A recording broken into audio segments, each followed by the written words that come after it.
Can the world expect a breakthrough in Sudan conflict?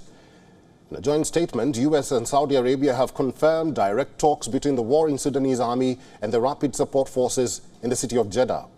This comes as India ends its evacuation operation in the conflict-hit country. Earlier, India announced that its evacuation operation in Sudan, Operation Kaveri, has now wrapped up. Around 3,862 Indians have returned home from the conflict-hit nation so far under that operation. On Friday, the operation ended with the arrival of Indian Air Force C-130 flight, which carried 47 passengers. India launched the operation on April 24th to evacuate its nationals from Sudan. According to the Indian External Affairs Minister Dr. S. Jaishankar, the Indian Air Force operated 17 flights and the Indian Navy ships carried out 5 sorties to move Indians from Port Sudan to Jeddah in Saudi Arabia. While he says 86 Indians were evacuated through countries bordering Sudan. The minister has appreciated the support of Egypt, Chad, France, South Sudan, UAE, United Kingdom, USA, and United Nations to carry out the operation. Meanwhile, the deadly fighting continues for the 3rd week. Sudan's 2 warring generals have sent their envoys to Saudi Arabia for ceasefire talks.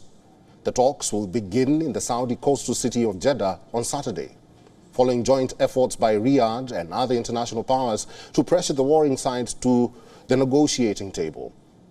The negotiations will be the first between Sudan's military, led by General Abdel Fattah al-Burhan, and the paramilitary group called the Rapid Support Forces, commanded by General Mohammed Hamdan Dagalo.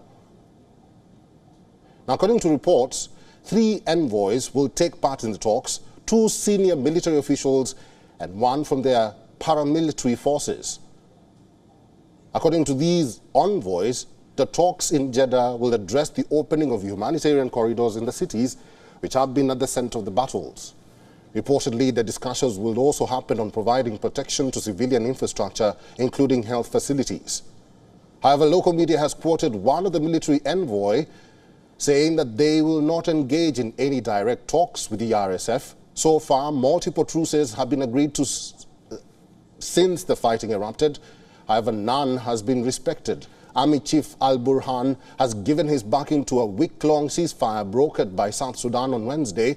But on Friday, the RSF said they were extending by 3 days a previous truce brokered under US-Saudi mediation.